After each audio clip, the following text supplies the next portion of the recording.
उन्होंने क्या किया, मेदांता में जबरदस्ती ले गए। किसके लिए? इलाज कराने के। बाबा जी ने कहा, भाई मेरे तो कोई बीमारी नहीं, मैं तो स्वस्थ हूं, मुझे क्या जरूरत। क्योंकि वहां इन्होंने 1 करोड़ का सौदा कर लिया था बाबा जी का, कि 1 करोड़ रुपए दूंगा, या तो बाबा जी को जहर दे के मार दो, या विदेश से जो डॉक्टर आते हैं वो इनको अपने देश ले जाएं जहाज से और वहां मरवा के फेंकवा दे। इसका 1 करोड़। अब सोचिए, जिसने तुम्हारे गुरु को बेच दिया, 1 करोड़ में सौदा कर दिया। आपको ये विचार करना चाहिए, ये गुरु भक्त है कि गुरु द्रोही है, जिसने गुरु का सौदा कर दिया। और प्रेमियों, जबरदस्ती गाड़ी में बिठा के मेदांता ले गए। जब मेदांता में पहुंचे, जब गाड़ी खोली, गुरुजी नदारत। जब गाड़ी में नहीं मिले, तब भी इनकी समझ में नहीं आया, अरे ये महापुरुष है, कौन सी लीला करना नहीं जानते। लेकिन ये इनके दिमाग पे नहीं आया, क्योंकि ये सब स्वार्थी, लोभी, लाची, कोई सत्संगी तो था नहीं इनमें, कोई नाम की कमाई करने वाला तो था नहीं। फिर भी समझ में नहीं आया। मतलब यानी अब ये सोचने लगे, अब क्या होगा, बाबा जी कहाँ चले गए, क्या हो गया, हम संगत को क्या जवाब देंगे। हम तो बीमार बना के ले आए हैं और बाबा जी नदारत हो गए, कहाँ चले गए, क्या ये नहीं समझ पाए कि महापुरुष अंतर्ध्यान हो गए। अगर यही कह देते तो क्या कोई इनको फांसी चढ़ा देता। लेकिन कहेंगे कैसे? विनाशकारी विपरीत बुद्धि। जब जिनका विनाश होने को होता है, पाप का घड़ा भर जाता है स्वार्थ, लोभ, लालच का, तो प्रेमियों वो यही कहते हैं, जब जैसी हो तबता तब तैसी बुद्धि होए। जब जो परिणाम होने को होता है, उनकी बुद्धि ऐसे ही काम। जब जैसी हो तबता तब तैसी मति होए, काल रेख की लेख को मेट सके न होए। कोई नहीं मेट सकता। ये पाप कर्मों की सजा यहां सदगुरु के सिवा कोई माफ नहीं कर सकता। अब ये कितना बड़ा जघन्य अपराध है, और फिर भी तुम उन्हीं के पीछे दौड़ रहे हो जिन्होंने तुम्हारे गुरु के साथ ये व्यवहार किया। अभी तो मैं इशारा कर रहा हूं, अगर खोल के कह दूं तो यहां ऐसे ऐसे प्रेमी बैठे जिनका हार्ट अटैक हो जाएगा, अपने गुरु का अपमान नहीं सह सकते। लेकिन आज मैं जानता तो मैं सब हूं, लेकिन अभी नहीं बताऊंगा, धीरे धीरे। क्योंकि गुरु परिवार में कोई ऐसा खून खराबा हो जाए तो अच्छी बात। धीरे धीरे आप सब जान जाओगे सब कुछ। मैंने सारा राज खोल दिया और थोड़ा बहुत बाकी वो भी खुल जाएगा। आप चिंता मत करिए, सब तुम्हारे सामने आ जाएगा। जिसने जो भी किया अपने कर्मों की सजा सब। बाबा जी को आश्रम में बांधकर जो सजा इन गुनहगारों ने दी है, प्रेमियों, वो कहने योग्य नहीं है, उसे कैसे कहा जाए। लेकिन अपराध इतना बड़ा है जो क्षमा करने योग्य नहीं है। ये सब तुम्हारे सामने आ जाएगा, चिंता मत करिए। धीरे धीरे धीरे मैं सारा राज खोल दूंगा।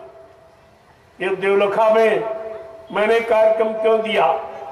देवलखा ऐतिहासिक भूमि है जहां पर बाबा जी ने 10, 11, 12 सितंबर 1987 को भूम ज्योतक खेतिहर काश्तकार संगठन की आधारशिला रखी थी।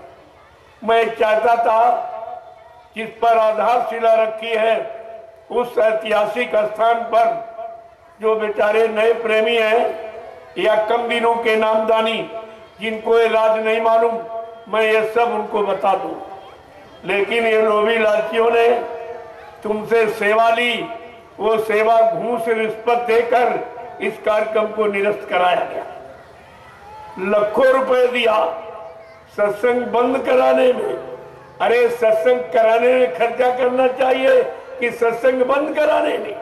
जो सत्संग बंद कराता है वो सत्संगी कभी माना जाएगा? आगे आने वाले भविष्य में ये अपने आप को बाबा जय गुरुदेव जी महाराज का शिष्य भी नहीं कहला सकते। इन्होंने शिष्य बनने का अधिकार खो दिया, ये भी अधिकार इनको नहीं रहा। और मेरे पास सब प्रमाण है, जहां जहां तुमने निरस्त किया है। अभी मैंने 39 दिन का काफिला निकाला इन 11 जिलों में, पश्चिमी उत्तर प्रदेश के 11 जिलों में मैंने काफिला निकाला और हर जिलों में इन्होंने यही काम किया।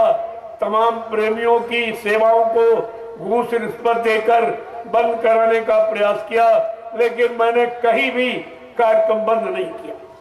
मैंने कहा जो तुम्हें करना हो करो, काफिले को आप रोक नहीं सकते हो। सत्य वचन ये जो संत महापुरुषों के हैं मानव के उद्धार कल्याण के लिए, इनको आप रोक नहीं सकते हो। मैं कार्यक्रम करूंगा और मैंने 39 दिन बराबर निर्भीक ये अपना काम करते रहे बंद कराने का, मैं अपना काम करता रहा सत्संग सुनाने का। अब आप ये सोचिए, जो सत्संग बंद कराए क्या वो सत्संगी माना जाएगा? सत्संगी का मतलब है सत्संग में आए और प्रेमियों को बुला के ले आए, उसको कहते सत्संगी। बाबा जी ने क्या कहा था, 100 किलोमीटर पर कहीं कोई आवाज सत्संग की मिल जाए, बच्चा वहां सब छोड़कर तुरंत पहुंच जाना। पता नहीं तुम्हारा कौन सा लाभ हो जाए और कौन सा होने वाला नुकसान बच जाए। इतना बड़ा लाभ है सत्संग। आज इस लाभ से कितने लोगों को वंचित किया गया, ये तो अपराध इन्हीं पर आएगा जिन्होंने किया। अब ये अपराध कितना है तो आप खुद ही समझ रहे हो। ये सत्संग, अरे नहीं वो तो यहाँ हो रहा है, हमको कोई बगावत थोड़ी करनी।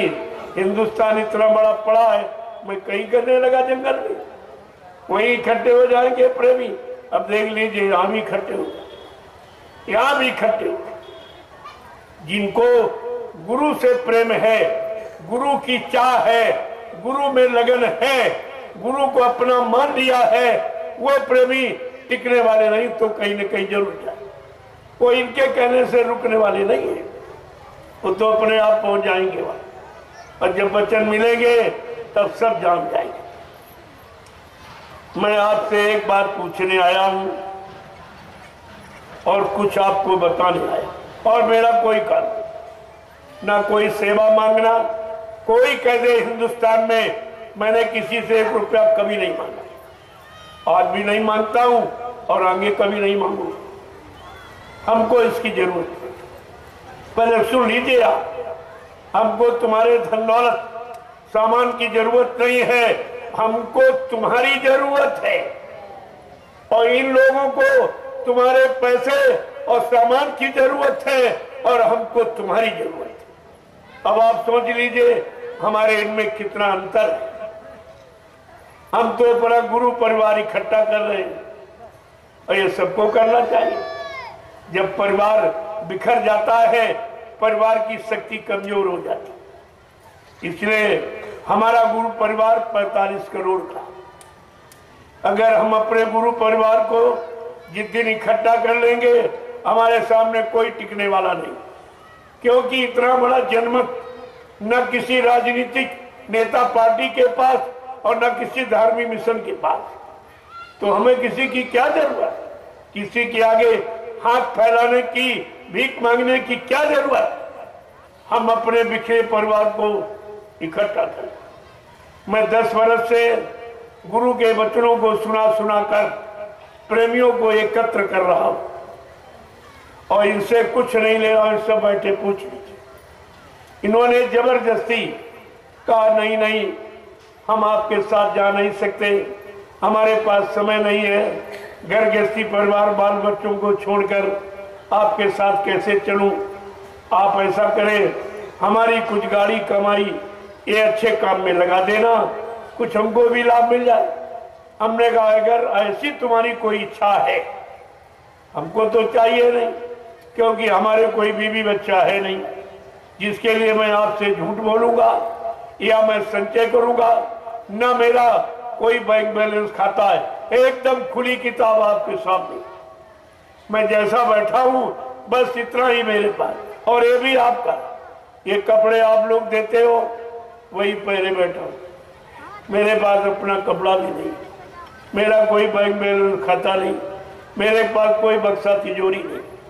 मैं बिल्कुल अकेला जैसा बैठा हूं वैसे। बस मेरे पास सिर्फ अपनी लंगोटी है और बाकी ये सब आपका। जब आपका है और एक रोटी दोपहर एक शाम, बस इतना खर्चा 2 रोटी का। कोई फट फूट मेवा में खाता नहीं, दूध घी में कोई पीता नहीं, घी तेल तला में इस्तेमाल करता नहीं। मेरा भोजन इतना सादा है, गरीब से गरीब आदमी खाने के लिए तैयार नहीं होगा। बस तो मेरा खर्चा ही क्या है?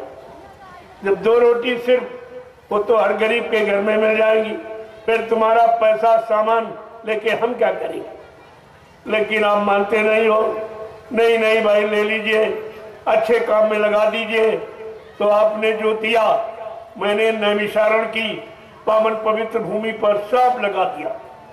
तुम्हारी एक एक पाई वहां लगी है, चल के देख लीजिए आप कि तुम्हारी सेवा कहाँ लगी। और जो तुमने मथुरा में 7 साल बाबा जी के हाथ में पकड़ाई, वो सेवा कहाँ चली गई? कभी आपने हिसाब पूछा है? और आज भी दे रहे हो, अब भी नहीं पूछ रहे हो, ये सेवाएं कहाँ लगा रहे हो? सेवा देने का मेरा विरोध नहीं है, सेवा कहाँ लग रही है ये आपको देखना चाहिए। सेवा आंख खोल के देखना चाहिए और आंख खोल के देना चाहिए। सेवा का मैं कोई विरोध नहीं करता, लेकिन सेवा दो तो आंख खोल। अगर अच्छे कामों में लगेगी तो अच्छा लाभ मिलेगा, और बुरे काम में लग गई तो आप उसके भी भोक्ता बनेगी, वो भी आपको भोगना पड़ेगा। तुम्हारी जितनी सेवा पहले की जो मथुरा में, वो सब घूस रिश्वत में खर्च, केवल गुरु की मौत छिपाने के लिए तुम्हारी सारी सेवाएं यानी सब रिश्वत में दे दी। ये कोर्ट है, कचहरी है, ये सब खरीद लिए गए करोड़ों रुपए देकर, लेकिन सच्चाई छिपने वाली नहीं है। वो तो आज नहीं कल तुम्हारे सामने होके रहेगी। मैं तुम्हारे पीछे ही खड़ा हूं, चिंता मत करो, सारी सच्चाई को खोल के रख दूंगा और सब आपकी समझ में आ जाएगी क्या है। इन्हें क्या मालूम ये क्यों हो रहा, ये क्या हो रहा? ये गुरु की सच्चाई के पर्दाफाश हो रहा और होके रहेगा। मैंने सब बता दिया। मैंने जब अभियान शुरू किया है 28 मई 2012 को, और ये लीला कब हुई? 18 मई 2012 को। ठीक 10 दिन बाद मैंने बिगुल बजा दिया कि सच्चाई को खोल के रखूंगा। ये सम्राट मालिक किया झूठा प्रचार, ये मौत का मैं छिपने नहीं दूंगा। मैं सर्वप्रथम 28 मई 2012 को दिल्ली में पहुंचा कुछ प्रेमियों को लेकर कि सरकार को भी सूचना दे दे बाबा जी की मौत का। ये झूठा प्रचार किया जा रहा, कोई प्रमाण आज तक सिद्ध नहीं हुआ, आज तक नहीं सिद्ध हुआ, और ना आज तक ये बता पाए और ना इनको ये मालूम ऐसा। ये तो मैं अगर खड़ा ना होता और ये सच्चाई को का अभियान न चलाया होता, तुम सब लोग काल के गाल में खड़े थे। तुम सबको विश्वास हो गया कि बाबा जी चले गए। तुम ये भूल गए कि बाबा जी ने क्या कहा था? कहा बच्चा, ना मुझे कोई मार सकता, ना मुझे कोई धोखा दे सकता, ना मुझे कोई धन दौलत सामान से खरीद सकता। मैं अपना काम करने आया हूं, काम करके ही जाऊंगा। कहा था बच्चा, मैं महात्मा गांधी की तरह चूकने वाला नहीं हूं। महात्मा गांधी चूक गए, गोली के शिकार हो गए, लेकिन बच्चा मुझे मारने के लिए सृष्टि में कोई गोला बारूद तैयार नहीं। ना मुझे कोई मार सकता, ना मुझे कोई धोखा दे सकता, ना मुझे कोई धन दौलत सामान से खरीद सकता। मैं अपना काम करने आया हूं, काम करके जाऊंगा। जरूरत पड़ी तो इसी शरीर में 400 वर्ष तक रहूंगा और काम करके ही जाऊंगा। तो मैं आपसे पूछता हूं, क्या 400 वर्ष निकल गए जो आप कहते हो बाबा जी मर गए? जिसने 400 वर्ष रहकर अपना काम करने का दावा किया वो ऐसे हो जाएगा? ये तो आपने अपनी गुरु की सत्यता को खो दिया, गुरु की सच्चाई को आपने पानी में फेंक दिया, अपने गुरु का अपमान करने लगे आप कि झूठ बोल के चले गए, वादा खिलाफी करके चले गए, दगेबाजी करके चले, और तुमने देखा नहीं चले गए कि नहीं चले गए। कोई प्रमाण आपके सामने दिया गया? अभी तक कोई प्रमाण नहीं। जो भी दिया वो सब झूठा, रुपया देकर, घूस रिश्वत देकर ये सब छपवाया। मैंने कहा मैं इससे मानने वाला नहीं, मैं इससे मानने वाला नहीं हूं। मेरा अभियान है कि गुरु उसी शरीर में जीवित है, ये आधार हमारा है। जो कहते गुरु चले गए, ये दुर्भाग्य तुम्हारा है, कहे तुम्हारा दुर्भाग्य। संत रविदास जी की वाणी, कल मैंने थोड़ा इशारा किया था। संत रविदास जी जो मीराबाई के गुरु थे, उन्होंने ज्ञान पोथी में एक भविष्यवाणी लिखी, मैंने आपको कल बताई थी। आज नए प्रेमी आ रहे, इनको भी बता दूं कि रविदास जी ने क्या कहा कि भारत में ऐसी महाशक्ति का जन्म हो गया, भारत में अवतारी होगा जो अति विस्मयकारी होगा, ज्ञानी और विज्ञानी होगा, वो अद्भुत सेनानी होगा, अद्भुत अनोखा सेनानी जो तीर चमनता भाला बर्छी बम नहीं चलाएगा, केवल अपनी वैचारिक क्रांति के द्वारा देश दुनिया में परिवर्तन करके दिखा देगा। रविदास जी ने क्या कहा कि भारत में अवतारी होगा जो अति विस्मयकारी होगा, ज्ञानी और विज्ञानी होगा, वो अद्भुत सेनानी होगा। वो ऐसी अनोखी शक्ति जो भूमंडल पर कभी नहीं आई, और उसके ऐसे अनोखे काम, एक अनोखी लीला करेगा जो कोई नहीं कर सकता। कौन सी लीला?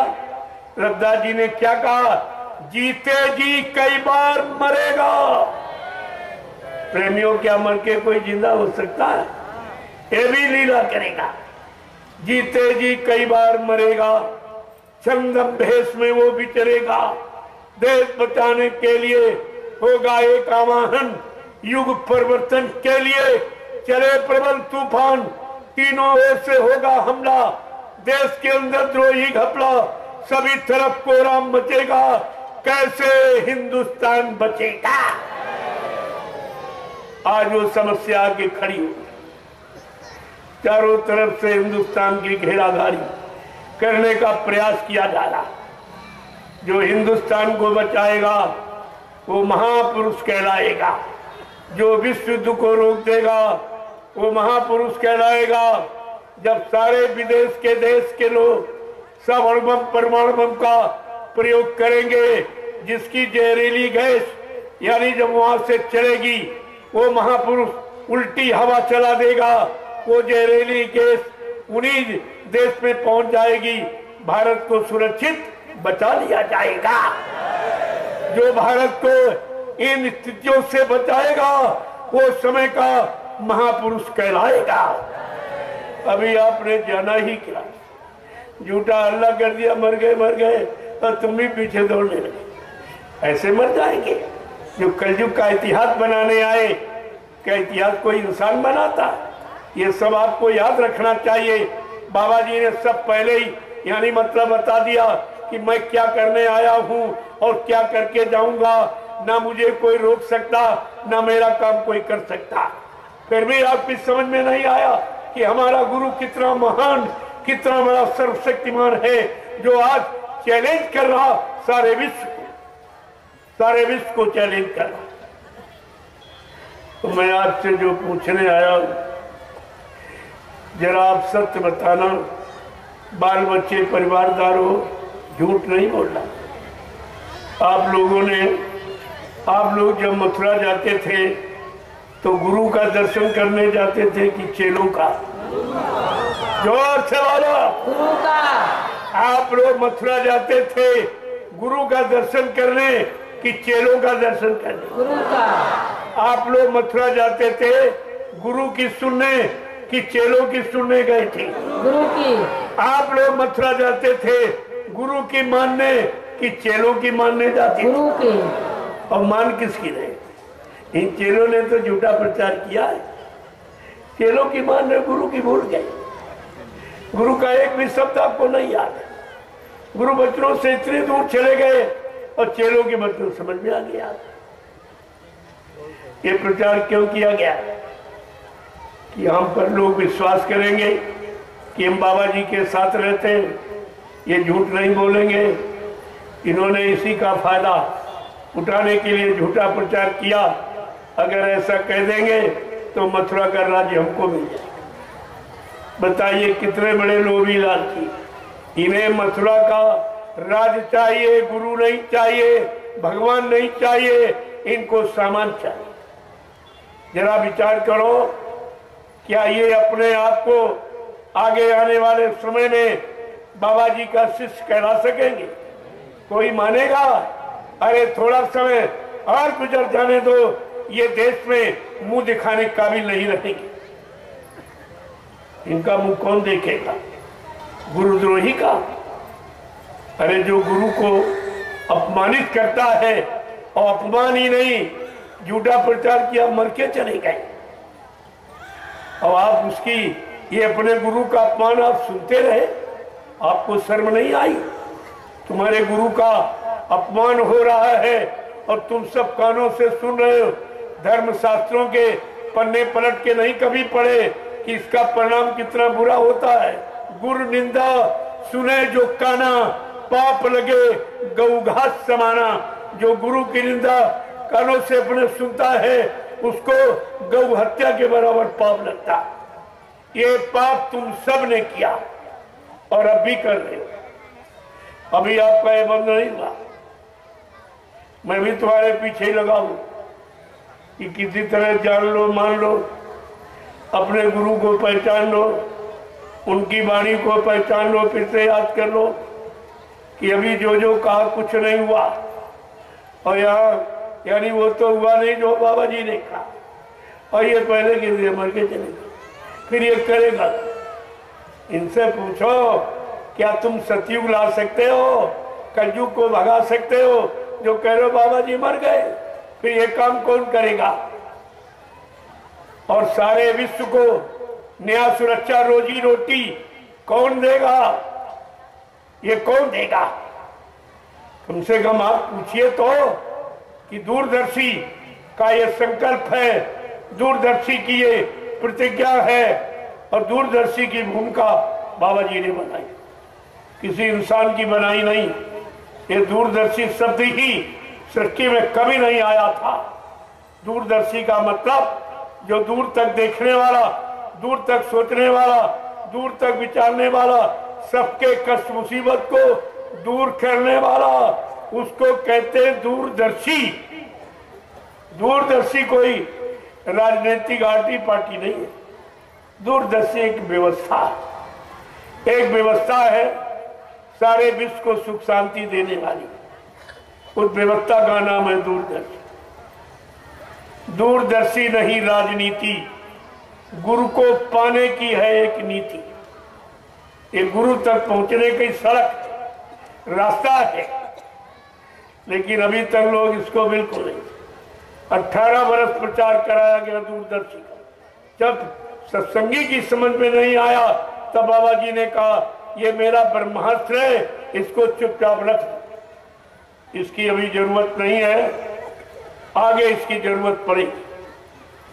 और आपसे पुकार के कहा, ऐसे नहीं कहा, बच्चा जब ये राजनीति लोग अपना हथियार डाल देंगे, कहेंगे न्याय, सुरक्षा, रोजी रोटी देना मेरे बस की बात नहीं, महंगाई, गरीबी, बेरोजगारी हटाना मेरे बस की बात नहीं, चोरी डकैती कत्ल बलात्कार रोकना मेरे बस की बात नहीं, जीवों की हिंसा और हत्या रोकना मेरे बस की बात नहीं है। तब बच्चा मैं अपना ब्रह्मास्त्र उठाऊंगा। तो बाबा जी के कौन ब्रह्मास्त्र? 18 साल प्रचार करने पर भी तुम भूल गए। एक दूरदर्शी, दूसरा भूम ज्योतक खेतिहर काश्तकार संगठन जो बहराइच की पावन पवित्र भूमि पर आधारशिला रखी और आपके जिले ने बाबा जी की भूमिका को भुला दिया। और बाबा जी को ही भूल गए तो भूमिका कहां से याद करें? ये बहराइच जिले में ग्राम देवलखा, तहसील केसरगंज, जिला बहराइच, उत्तर प्रदेश में भूम ज्योतक खेतिहर काश्तकार संगठन की आधारशिला बाबा जय गुरुदेव जी महाराज ने रखी। कब? 10, 11, 12 सितंबर 1987। उसी देवलखा में मैं भूम ज्योतक खेतिहर काश्तकार संगठन की आधारशिला का महत्व बताने आया था, लेकिन इन लोभी लालचियों ने प्रेमियों को सुनने ही नहीं दिया। ये कितना पापमय कार्य है।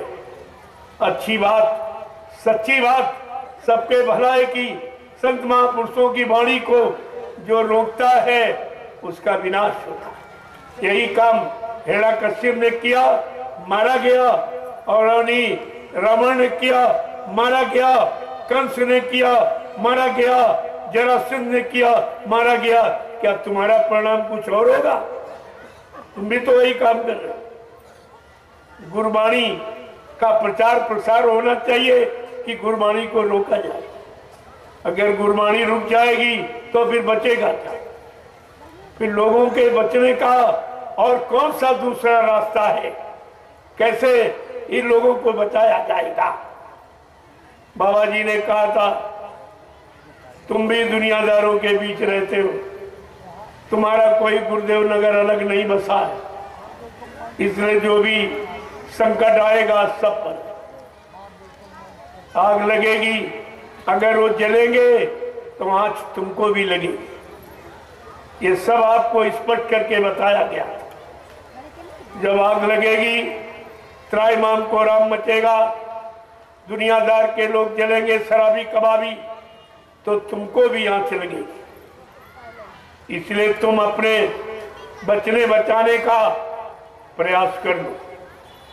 तुम सच्चाई ईमानदारी को धारण कर लो, तुम शाकाहारी हो जाओ और सुबह शाम आत्मा के घाट पर बैठकर 1 घंटा आत्मा से भगवान का सच्चा भजन, आत्मा से परमात्मा का भजन, आत्मा से परमात्मा का भजन होता और शरीर इंद्रियों से पूजा होती। सामान पाने के लिए, सामान सम्मान, राजपाट, धन दौलत, मान सम्मान, पद पत्नी, बाल बच्चे पाने के लिए पूजा की जाती है और भगवान से मिलने के लिए भजन किया जाता। ये दोनों रास्ते अलग हैं, एक नहीं। वो सामान पाने वाला, ये भगवान पाने वाला। चाहे दोनों कर लो, चाहे कर लो, वो तो तुम्हारे करने पर निर्भर है। तो मैं आपसे पूछने आया था कि आप मथुरा जाते थे, गुरु भक्ति करने गए थे कि चेला भक्ति?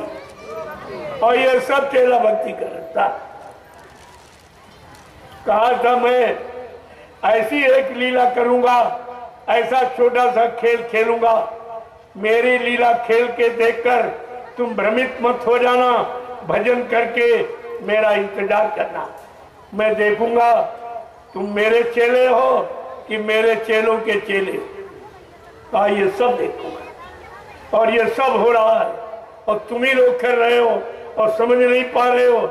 तो मैं ये भी आपसे पूछने आया हूँ, आप सच बताना, आप लोगों ने नामदान गुरु महाराज से लिया या किसी चेले से लिया है? गुरु महाराज से। जोर से बोलो। गुरु महाराज से।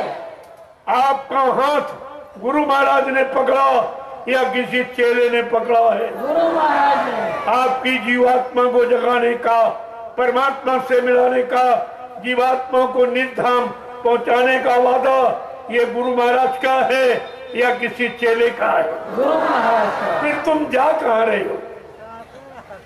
नामदान गुरु से लिया, चेला गुरु के बने, हाथ गुरु ने पकड़ा और जीवात्मा को घर पहुंचाना, परमात्मा से मिलाने का वादा गुरु ने किया और जा रहे हो चेलों के पास। जिसने गुरु को नहीं बख्शा क्या तुम्हें बख्श देगा? एक छोटे से लालच के लिए जिसने गुरु को नहीं बख्शा क्या तुम्हें बख्श देगा? इतना तो आपको ध्यान में रखना ही चाहिए। मैं तो खुलेआम मन से कहता हूं, मुझे सत्य कहने में कोई डर नहीं, मेरे पास पूरा प्रमाण है। जो लेना चाहे समझना चाहे वैसे मैं खोल के कह दे रहा हूं कि आप जब मथुरा गए थे, इन लोगों ने आपको निमंत्रण दिया था कि गुरु का अंतिम दर्शन कर जाओ। अब आप सत्य बोलना कि आप मथुरा गए थे तो दर्शन किया तुमने? नहीं। गुरु का दर्शन किसी ने किया था? नहीं। पूरा शरीर खोल के देखा था? नहीं। कि गुरु है कि कुछ और है? कुछ नहीं। और न किसी ने तुमको दिखाया और तुमने मांग भी नहीं कि इतना डर गया। अरे अपने दरबार में थे, अपने गुरु भाइयों के साथ थे, वो तो झूठ बोलने वाले 5 और तुम तो 5 करोड़ थे, डर कैसे गए? अगर उसी समय आप मांग कर देते कि आपने बुलाया है, आप सीधे गुरु महाराज को किसी तख्त पर लिटा लो, हम सब लोग आंख से देख लेंगे, हमें विश्वास हो जाएगा। लेकिन बिना देखे विश्वास नहीं होगा, बिना देखे नहीं। देखे बिन न होए प्रतीति, बिन प्रतीत होए नहीं प्रीति। बिना देखे किसी से प्रेम भी नहीं होता और किसी पर विश्वास भी नहीं होता। फिर आपने कैसे विश्वास किया? मैं तो यही पूछने आया हूं, आपने विश्वास कैसे कर लिया? इन विश्वासघातियों की बात सुनकर आपने गुरु पर विश्वास कर लिया। जिनको गुरु के प्रति कोई दया, कोई श्रद्धा, कोई सेवा, कोई भाव नहीं बना, तो ये तुम्हारे साथ क्या श्रद्धा सेवा का भाव करें? और उन्होंने किया भी नहीं और तुम्हें भी नहीं समझ पाए। वो ड्राइवर ने घोषणा कर दी कि बाबा जी हमको वसीयत कर गए, हमको उत्तराधिकारी बना गए, तुम्हारी बुद्धि ने काम नहीं किया। ऐसा कहने पर तुम्हारा किसी का अधिकार ही नहीं रहा। जैसे एक पिता के 5 बेटे, पिता एक को वसीयत कर दे तो 4 का काम खत्म हो जाता, तो कुछ नहीं आए। उसने खुलेआम कह दिया और तुम्ही से कहलवाना, और तुम इतने बुद्धिहीन, तुम अपने पैरों पर कुल्हाड़ी मार रहे हो, कह रहे हो कि ये उत्तराधिकारी है, इसको बाबा जी वसीयत कर गए, ये तुम ही कह रहे हो। तो तुम्हारा कोई रिश्ता रहा? तुम्हारा कोई मथुरा में अधिकार रहा? तुम्हारा सबका अधिकार ही खत्म हो गया। जबकि मथुरा में ट्रस्ट बना हुआ, जय गुरुदेव धर्म प्रचार संस्था मथुरा भारत, ये ट्रस्ट बना है। उस ट्रस्ट के आप सब लोग मेंबर हो, नामदानी सदस्यता प्रमाण पत्र लिए हो, तुम सब मेंबर हो। और ये मेंबर भी नहीं, ये तो ड्राइवर ट्रस्ट का मेंबर भी नहीं, ना ये सत्संगी, ना ये नामदानी, ना ये शाकाहारी, ना गुरु का शिष्य, ना संस्था का मेंबर, ना कभी 1 रुपए सेवा दी और ना 1 डलिया कभी मिट्टी डाली। वो मालिक बन गया और तुम्हारे जैसे बेवकूफ रह गए, कुछ नहीं किया। तुम्हें क्या मिला? अरे वो तो चिल्ला रहा कि उसको वसीयत हो गई, उत्तराधिकारी बन गया, तुम्हें क्या मिला? जो तुम चिल्ला रहे हो पीछे से, तुम्हें क्या मिला? तुम्हारा अधिकार उसने खत्म कर दिया कि मथुरा में केवल मेरा अधिकार, मैं उत्तराधिकारी। फिर भी तुम्हारी बुद्धि ने काम नहीं किया और उसने कुछ नहीं, कुछ नहीं। वो तो 2.5-3 साल बाबा जी की गाड़ी चलाई। ऐसे तो बाबा जी की गाड़ी हजारों लोगों ने चलाई और सब कहे बाबा जी हमको कह गए, हमको कह गए, तो इन्हीं में झगड़ा शुरू हो जाएगा। ये तो विचार आपको रखना चाहिए। प्रेमियों, संत मत में वसीयत होती ही नहीं। इतने संत भारत में हुए, उनके आश्रम मौजूद हैं, उनका दस्तावेज मौजूद है। आप जाके देख लीजिए, किसी संत ने अपना कोई इस तरह से उत्तराधिकारी नहीं कहा।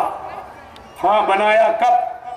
जब उसको देख लिया, उसका काम देख लिया, लोगों की रजामंदी देख ली कि सब इससे खुश है, ये काम करेगा, तब उसको उत्तराधिकारी बनाया। लेकिन ऐसे नहीं, बिना देखे, बिना सोचे, वो उत्तराधिकारी बन गया शराबी। वो शराबी ड्राइवर उत्तराधिकारी, समर्थ गुरु की गद्दी पर। ये भी नहीं समझ पाए कि गुरु की गद्दी पर बैठने का अधिकारी कौन होता। तुम्हारे यहाँ गुरुओं की गद्दी का इतिहास, संतों की गद्दी का इतिहास, राजाओं की गद्दी का, सम्राटों की गद्दी का इतिहास पढ़कर देखिए कि गद्दी का अधिकारी कौन होता है, जो उसका समकक्षी होता, उसके समान त्यागी, तपस्वी, उसके समान भगवत प्राप्ति कर लेने वाला, अपनी आत्मा को जगा लेने वाला वो अधिकारी। आज भी गुरु नानक की गद्दी खाली पड़ी है, सिखों ने किसी को बैठने नहीं दिया। कहा नहीं, ये गद्दी किसी इंसान की नहीं है, ये गद्दी है आत्मज्ञानी की, जो आत्मा को जगाता, परमात्मा से मिलाता, वो गुरु की गद्दी का अधिकारी होता। और तुमने क्या किया? तुमने ये क्या किया? एक शराबी को गुरु की गद्दी में बैठा। ये भी नहीं देखा कि गुरु का कितना बड़ा अपमान होगा, संगत का कितना बड़ा अपमान होगा। ये कुछ नहीं देखा, तुम्हारी भी समझ में कुछ नहीं आया।